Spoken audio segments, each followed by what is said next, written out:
श्री कृष्ण कहते हैं, मन खुश रहे हमारा और इस जगत का कल्याण हो हम सभी चाहते, पर जैसे हमारी कामना है वह कभी पूरी होती नहीं। मन में तरह तरह के गंदे विचार मनुष्य के दिमाग में घूमते।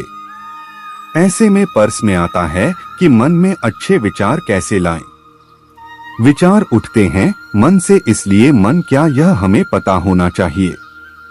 इसके बाद ही हम गंदे और अच्छे विचारों के खेल को समझ सकते। देखें, मनुष्य का जीवन विचारों से ही तो है। किसी के मन में विचार आता है खुद को इस दुनिया को बेहतर बनाने का, तो किसी को आत्महत्या का विचार आता है। इन विचारों से परेशान होने से पूर्व हमें समझना होगा कि आखिर मन में विचार कैसे आते, मन में विचारों की उत्पत्ति कैसे होती है। मनुष्य को अपनी स्थिति के अनुरूप ही विचार आते हैं।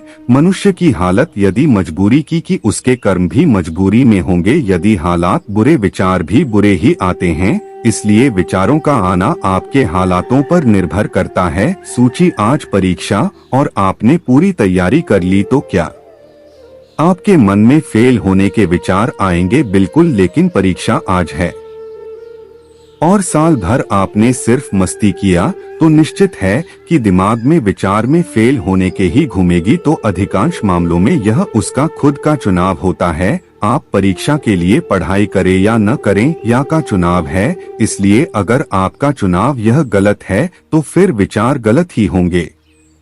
इसे देखा होगा, प्रायः लोग जिस काम में लगे रहते हैं उसका में भी बुरे विचार उनके दिमाग में छाए रहते। और इसका यह अर्थ कतई नहीं कि मनुष्य के विचारों का आना गलत है। मन में अच्छे विचारों का आना कोई आकाश स्मार्ट स्थिति नहीं होती। कभी ऐसा नहीं होगा कि आप सुबह उठे और आपके मन में खुद को बदलने का विचार आ जाए और आपके सभी गंदी आदतें छूट है और आप अपने सभी दुखों से आजादी पहले। ऐसा नहीं होगा। मन में अच्छी सोच लाना इतना भी मुश्किल नहीं। अगर आपका कोई साथी तो आपको किसी भी चीज को लेकर बरकरार है, यह बुरा सोच लाने के लिए प्रेरित कर रहा है, तो उससे आपको अलग रहना है। ऐसे लोगों से जितना जल्दी हो सके दूरी बना ली और खुद को व्यस्त रखने की कोशिश की। जरूरी नहीं कि काम करके खुद को व्यस्त रखा जा सकता है। आप चाहे तो खुद को व्यस्त रखने के लिए अपनी पसंद का काम भी कर सकते हैं। इससे आपको बुरा सोचते हैं आप सदा खुश रहेंगे तो मन में अच्छी सोच भी आएगी। बुरी चीजों से दिमाग घटाकर आपको अच्छी चीजों पर लगाना होगा। जैसे आप शांत वातावरण में जाकर बैठे, कई बार शहरी शोरगुल के कारण परेशान हो जाते हैं। आपको कुछ समय शांत वातावरण में बैठना चाहिए। ऐसा करने से आपको सिर्फ अच्छी सोच रही है। अगर आप इन चीजों को अपने जीवन में अपनाते हैं तो आप आसानी से नकारात्मक सोच से दूर हो सकते हैं। आपके दिमाग में चाहे बुरे विचार आते हैं, उसकी फिक्र करने की जरूरत नहीं है। जब आप सुबह उठे तो एक अच्छा विचार, सोच और एक अच्छा वाक्य खुद से बोलने के लिए तैयार रखें। जैसे कि मैं आज बहुत खुश हूँ, आज मेरी मनोकामना पूर्ण होगी। क्या मैं अच्छे विचारों वाला व्यक्ति? आप कोई भी सुविचार सोच सकते तो यह अभ्यास आपके जीवन को बदलने के लिए कुछ दिनों बाद सक्रिय होने लगेगा। आपका मस्तिष्क लिए आपका भविष्य निर्माण करता है। जब भी आप बिस्तर पर सोने जाए तो इस बात का ध्यान रखें कि आप क्या सोचते हुए सो रहे हैं। यदि नकारात्मक विचार है तो उसकी जगह अपने और अपने परिवार के लिए कुछ अच्छा सोचकर सो या अपने इष्ट देव के नाम का जप करते हुए सोचा। आपका अंतिम विचार ही पूरी रात आपके दिमाग में चलता रहता है, जिसका आपको पता नहीं चलता है। यह विचार या आपके जीवन को सबसे ज्यादा प्रभावित करता है। इस विचार का सबसे अच्छा होना जरूरी है। आंख सोते समय अच्छे विचारों को दोहराते हुए सोना चाहिए। मन में किसी प्रकार का भय और शंकाएं लेकर नहीं सोना चाहिए। इसलिए जब भी आप सोचें तो एक अच्छे विचार के साथ सो है। दोस्तों से मैं कहानी के माध्यम से समझौता। एक बार एक आदमी ने अपनी सारी जमा पूंजी से सुंदर घर बनवाया। गृह प्रवेश के एक दिन पहले उसके घर में आग लग गई और पूरा घर दूध धोकर कर चलने लगा। सब लोग आग बुझाने में लगे थे, लेकिन वह आदमी बाजार गया और मिठाई का डब्बा ले आए। जैसे वह मिठाई सब लोगों में बांटने लगा लोगों ने सोचा शायद घर जलने के कारण इसको गहरा सदमा लगा है, इसलिए इसे समझ नहीं आ रहा है कि इस समय से कैसे रिएक्ट करता है। फिर किसी ने पूछ लिया, भाई तेरा घर जल गया है तो लड्डू बांट रहे? और वह उत्तर सुनकर प्रश्न पूछने वाला निशब्द हूँ।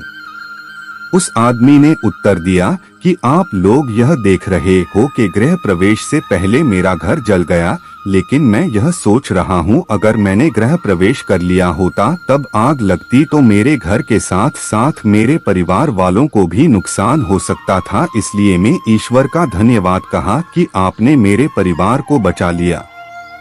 अगर जीवित रहें तो घर तो और भी पर जाएं, इसलिए सकारात्मक सोच के साथ नजरिया भी सकारात्मक रखना जरूरी है।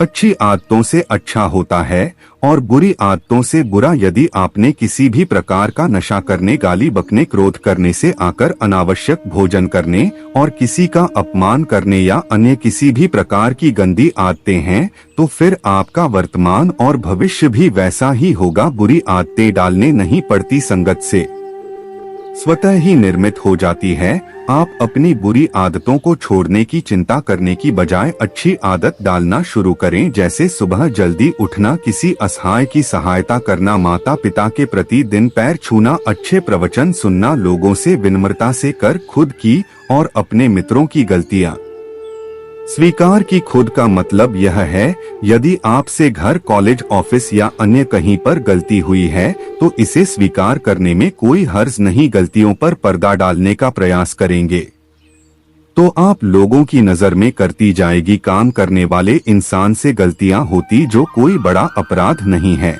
लेकिन इसे स्वीकार नहीं करना अपराध होता। यदि आपके किसी मित्र, सहयोगी, परिवार के सदस्य या रिश्तेदार से कोई गलती होती तो उसे भी स्वीकार करके उसको माफ करना जरूरी। देखिए, जब इंसान के कदम उसे किसी नई मंजिल की तरफ ले जाते हैं तो अक्सर उसे पीछे मुड़कर देखने का मन करता है, क्योंकि उससे उसकी खट्टी मीठी यादें जुड़ी रहती, कुछ सुविधाएं भी उसे वहां मिलती है। इसी तरह जब आप नया जीवन जिएंगे तो बीच में कुछ परेशानियां आ सकती है और इन बातों से मन घबराकर वापस उस पुराने सड़े गले जीवन को जीने के लिए बाध्य करे।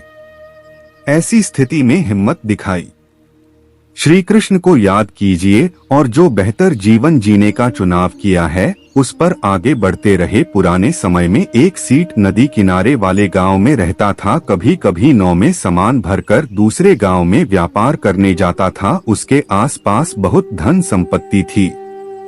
वह नाव से सफर करता था लेकिन तैरना नहीं जानता था। एक दिन वह दूसरे गांव से सामान बेचकर अपने घर लौट रहा था। नदी के बीच में उसकी नाव में छेद हो गया। नाव में पानी भरने लगा से डरने लगा कि अब वह डूब जाएगा। तभी उसे थोड़ी दूर एक मछुआरे के नाव दिखाई दी। सेठ ने मछुआरे को आवाज लगाकर अपने पास आजकल आया और बोला कि मेरी नाव डूब रही, मैं तैरना भी नहीं जानता, भाई तुम मुझे बचा लो, मैं तुम्हें अपनी पूरी संपत्ति देगा। मछुआरे ने उसे अपने नाव में बिठा लिया। मछुआरे के नाव में बैठने के बाद सीट की हालत थोड़ी सावधानी। अब सेठ को सोचने लगा। वह मछुआरे से बोला, भाई अगर मैं तुम्हें मेरी पूरी संपत्ति दे दूंगा तो मैं अपने घर परिवार का पालन कैसे करूंगा? मैं तुम्हें पूरी नहीं आधी संपत्ति।